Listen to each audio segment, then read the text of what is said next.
নমস্কাৰ। আজি সৰু এটা ঘটনা ঘটিল, তাৰ কাৰণে মই কথাখিনি স্পষ্ট কৰিব বিচাৰিছোঁ। দুই চাৰিটা নিউজত পৰ্টেলত মই দেখিছোঁ, সেইকাৰণে ফেচবুক লাইভত আহিব বিচাৰিছোঁ কথাখিনি স্পষ্ট কৰিবৰ কাৰণে। যোৱাকালি প্ৰায় 4টা বজাত নিৰ্বাচনী প্ৰচাৰ সমাপ্ত হ'ল আৰু যোৱাকালিও মই বৰহাবজান কেইবাটাও ৱাৰ্ডত যোৱাকালি যিহেতুকে হায়াৰ ছেকেণ্ডেৰী ৰিজাল্ট দিলে, প্ৰায় যোৱাকালি 18গৰাকী ছাত্ৰ ছাত্ৰীক মই সম্বোধনা জনাইছোঁ আৰু তেওঁলোকৰ লগত কিছু সময় কটালোঁ। ঠিক তেনেধৰণে আজি পাৱৈ, বৰবিল, পানীখোৱা, তাৰপিছত পুনৰ বৰহাবজান গাঁও পঞ্চায়তৰ শান্তিপুৰ অঞ্চললৈ গৈছিলোঁ আৰু তাত কেইবাগৰাকী ছাত্ৰ ছাত্ৰীক ইতিমধ্যে ফেচবুকত মই দিছোঁ, সম্বোধনা জনাইছোঁ। আৰু আমাৰ গ্ৰাম্য অঞ্চলৰ বিশেষকৈ বহু ছাত্ৰ ছাত্ৰীয়ে খুব ভাল ৰিজাল্ট কৰিছে।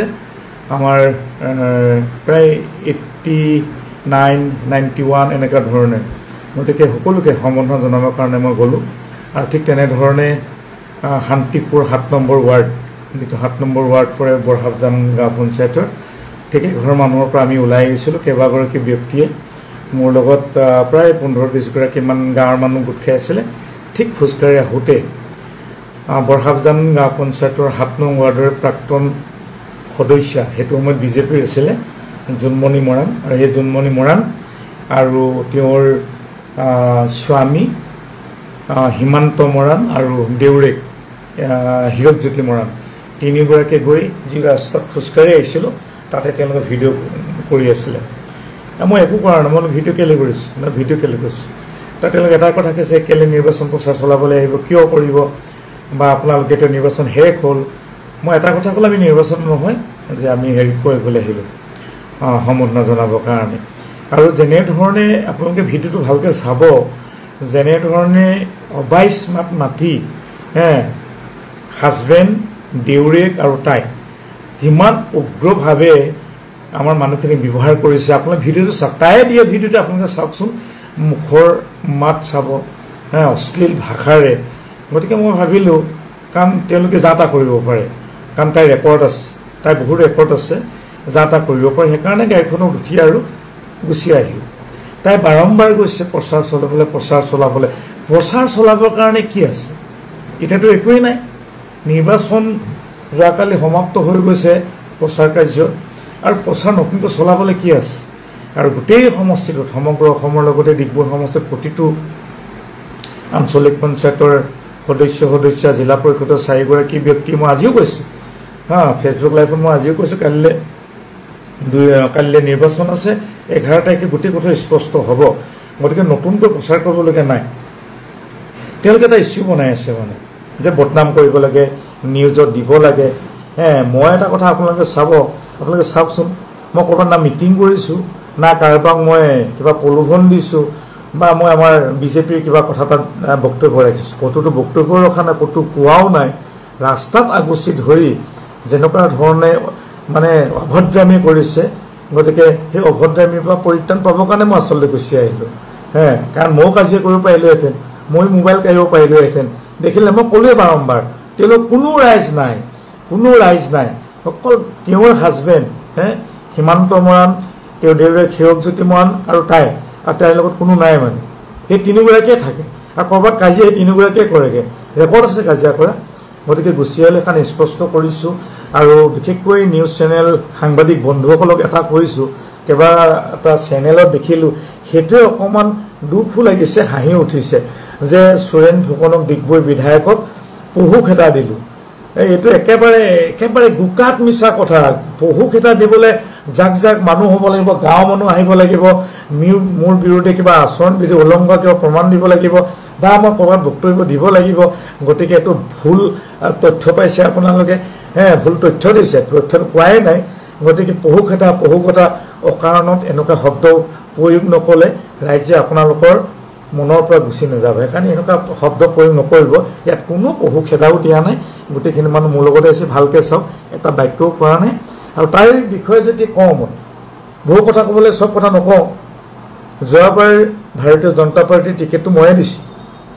জিকিছিলেও 7 নম্বৰৰ পৰা এইবাৰ আকৌ বিচাৰিছিলে কিন্তু এবাৰতো আমাৰ দলে ডাইৰেক্টলি আমি কাৰোবাক দিয়া নাই টিকেটটো দিয়া নাই আমি কাৰোবাক সমৰ্থন কৰিব পাৰোঁ কিয় সমৰ্থন কৰিব নোৱাৰোঁ আমি কাৰোবাক সমৰ্থন কৰিব পাৰোঁ আমি সমৰ্থন কৰিছোঁ যদি কোনোবা সমাজৰ বিজ্ঞ লোকসকল আছে কোনোবা যদি আমাৰ প্ৰফেচৰ আছে শিক্ষক আছে সমাজখনৰ কাৰণে ভাল চিন্তা কৰা লোক আছে আমাৰ নৈতিক সমৰ্থন থাকিব তেনেদৰে আছে কিন্তু তাইৰ প্ৰতি আমাৰ নৈতিক সমৰ্থনটো নাই বাৰম্বাৰ তাইক সমৰ্থন কৰিবৰ কাৰণে কৈছিলে যিহেতুকে ভাৰতীয় জনতা পাৰ্টিৰ পৰা তাইক আমি অব্যাহতি দিয়া হৈছে তাইক আৰু কাৰ্যৰ কাৰণে আৰু তাই গাঁও পঞ্চায়তত যোৱা 5 বছৰত কিমান কাজিয়া কৰিলে এই তথ্যখিনি মই নহয় গোটেই ব্লকে জানে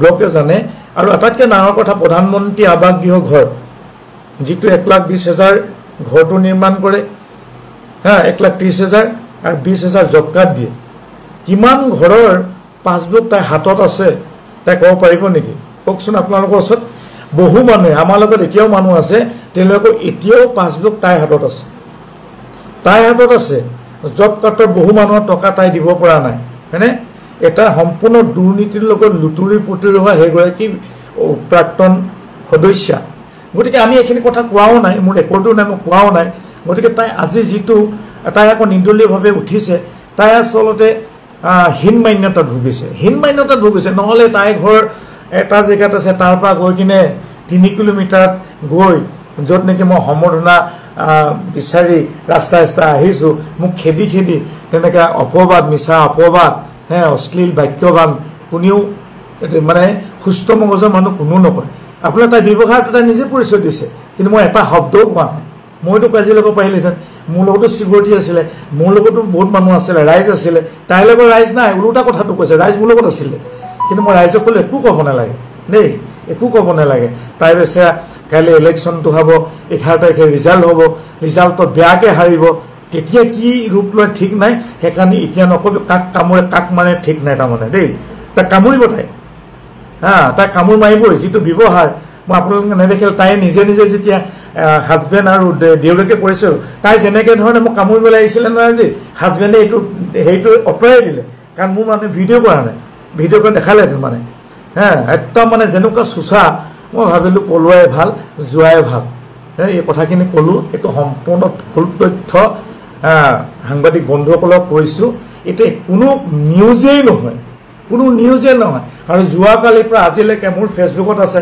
মইতো যোৱাকালি নিউজটো কেতিয়াও দিব নোৱাৰোঁ আজিৰ নিউজটো কেতিয়াও দিব নোৱাৰোঁ সুখ্যাতি পাছ কৰা একেবাৰে পাৱৈ পৰা মই ক'লোঁ পাৱৈ ডিগবৈ গোলাই বগাপানী তাৰপাছত পানীখোৱা বৰহাবজান এই গোটেই লাইনটো তাত ছাত্ৰ ছাত্ৰীসকল আছে তাত মেট্ৰিকৰ আছে হায়াৰ ছেকেণ্ডেৰী আছে মই কাৰোবাক আৰ্থিক অনুদান দিছোঁ মই প্ৰত্যেক বছৰে দিওঁ চাওক মই আপোনাৰ লাইভে এটা কথা কৈছোঁ যে প্ৰত্যেক বছৰে এতিয়া নহয় 25 বছৰ ধৰি 50ৰ পৰা 60-70 গৰাকী ছাত্ৰ ছাত্ৰীক মই পকেটৰ পৰা নিজৰ গাঁঠিৰ ধন দিওঁ কাৰোবাক কিতাপ কিনো কাৰোবাক ইউনিফৰ্ম দিওঁ কাৰোবাক মই কলেজত ডিগ্ৰীলৈকে মই পঢ়াওঁ যদি মিছা কথা কৈছে প্ৰত্যেকবাৰ যে নতুনকৈ পাছ কৰি যায় মোৰ ফেচবুক যদি আপোনালোকে খুচৰি তেতিয়া পাব কাৰোবাৰ 5,000 কাৰোবাক 10,000 কাৰোবাক হোষ্টেলৰ টকা কাৰোবাক এডমিশ্যনৰ টকা মোৰ গোটেই ফেচবুক যদি খোলে ন আপোনালোকে দেখাবলৈ পাব গতিকে এইটো স্পষ্ট নিদিম বুলি ভাবিলোঁ কিন্তু কেইবাটাও পৰ্টেল আৰু 2-4টা নিউজত দেখিছোঁ এইটো পহুখেদা একদম সম্পূৰ্ণ 100% নহয় 200% মিছা কথা আৰু এই মিছা কথাটো আপোনালোকে পহুখেদা দি কিনে আপোনালোকে সমাজখনৰ ওচৰত সেৱা হ'ব নালাগে এতিয়া তাৰ মানুহ দেখোন গোটেই গাঁৱৰ মানুহে তাইক বেয়া পাইছে তাই গাঁৱৰ মানুহ আছে কেইটা তাইৰ লগত মানুহে ভয় কৰে তাই মই আপোনাৰ চেনেলত কৈছোঁ গাঁৱৰ মানুহে ভয় কৰে তালৈ 3জনেই মানুহ আছে তাই নিজে আছে জোনমণি সীমান্ত হাজবেণ্ড হীৰকজ্যোতি দেউৰে এই 3জনে তেওঁলোকৰ ৰাইজ ক'ৰ ৰাইজ আছে ক'ৰ ৰাইজে খেদিলে আৰু ক'ত মই মিটিং কৰিলোঁ ক'ত নিৰ্বাচনী উলংঘা কৰিলোঁ কি মই ক'তো যাব নোৱাৰিমে নেকি এতিয়া মৰাণ বিহু মই মৰাণ জনগোষ্ঠী মইতো যাব পাৰোঁ কাৰোবাৰ মানুহৰ মৃত্যুৰ মুখত পৰিছে কাৰোবাৰ বেমাৰ হৈছে এতিয়া সম্বৰ্ধনা জনাটো মোক কেতিয়াও অপৰাধ হ'ব নোৱাৰে নিৰ্বাচনী উলংঘা মই কেতিয়াও কৰা নাই কাৰণ মই কাৰোবাক যদি গামোচাখন দিওঁতে যদি তাই অহাকালিলৈ নিৰ্বাচনত হাৰে তেনেহ'লে ক'বলগীয়া নাই তাই যদি ভাবিছে মই গামোচাখন দিছোঁ মই কিন্তু তাইক ভোট নিদিবলৈতো কোৱা নাই সেই বেচেৰাকেইটা যিকেইটা ল'ৰা ছোৱালীক মই সম্বৰ্ধনা জনাইছোঁ তেওঁলোকৰ ভূতো নাই দেই, একদম শুদ্ধ অন্তৰে কৈছিলে। গতিকে আপোনালোক কোনো জনসাধাৰণক দেই এনেকৈ কথা ক'ব নাপায়। আৰু তাই ভাল হওক, মই চিন্তা কৰিম। মোৰ শুভেচ্ছাটো আছে, মোৰ অকণমান সম্পৰ্কীয় হয়। গতিকে সম্পৰ্কীয় হিচাপে এটা কথা কৈছোঁ, অকণ মগজটো ঠাণ্ডা কৰি কিনে সমাজৰ কাম কৰিব লাগে, ইমান উগ্ৰ নহয়। শুভেচ্ছাটো আছে, কিন্তু শুভেচ্ছা থাকিলেও এটা কথা, তুমি হাৰিবা বেয়াকৈ। ৰাইজে যিটো গতি লয় তুমি বেয়াকৈ হাৰিবা। গতিকে হৰাই ভয়ত আবুল তাবুল নবকিবা, আৰু অসভ্যালি মিছা অপবাদ কাৰো নিদিবা, নাপায় এনেকৈ কৰিবলৈ। ভালকৈ থাকাচোন। আৰু তোমাৰ হাজবেণ্ড আৰু দেউৰাক অকণমান শালীনতা ৰক্ষা কৰি কথাবিলাক ক'বা। এই যে ফেচবুকত যে বেয়া বেয়া শব্দবিলাক যে ওলাইছে, খেদিলোঁ আমুক কৰিলোঁ, এইবোৰ ৰাইজে দেখি আছে নহয়, সমগ্ৰ অসমৰ মানুহে দেখি আছে, গোটেই জ্ঞাতি কুটুমে দেখি আছে কেনেকৈ কৰিলে। মই MLA এজন হৈ কিনে লাহেকৈ গুচি আহিলোঁ, ৰাইজে বুজি পাইছে নহয়। মই কি কাজিয়া কৰিব নোৱাৰোঁ, মই ধৰিব নোৱাৰোঁ, চব পাৰোঁ, মই নকৰোঁ, মই ইমান অভদ্ৰ নহয়, গম পালেনে। গতিকে ভদ্ৰতা এটা সীমা চেৰাই যায়। আৰু বাকীটো আমি সকলোৱে গম পাইছোঁৱে, নিৰ্বাচনটো আহি আছে। নিৰ্বাচন যোৱাকালি সমাপ্ত হ'ল, অহাকালি নিৰ্বাচন আছে, শান্তিপূৰ্ণভাৱে হওক। আৰু যেনেধৰণে চিন্তা কৰিছে, আশা ৰাখিছে, আশাবোৰ পূৰ হওক চবৰে। মোৰ সকলো প্ৰাৰ্থীলৈ শুভেচ্ছা থাকিল দেই, সকলো প্ৰাৰ্থীলৈ শুভেচ্ছা থাকিল। তাইলৈও শুভেচ্ছাটো থাকিল, কিন্তু শুভেচ্ছাটো মোৰ মতে এইটো নহ'ব তাৰমানে শুভেচ্ছাটো দেই। মোক ঘৰুৱা হিচাপে শুভেচ্ছা দিছোঁ, কিন্তু দলীয় হিচাপে কেতিয়াও দিব নোৱাৰোঁ। তাই দলৰো নহয়, তুমি দলৰো নহয়, তুমি দলত নাই এতিয়া। গতিকে আবুল তাবুল নবকিবা, এটা ঠাণ্ডা মগজে ঘৰত থাকা, ঘৰত থাকি কিনে ভালকৈ অকণমান অধ্যয়ন কৰে, সমাজখনৰ পৰিচালনা কেনেকৈ কৰে। কোনোবা মুখখন থাকিলে বুলিও যা তা কথা ক'ব নাপায় মাজনী দেই। নমস্কাৰ।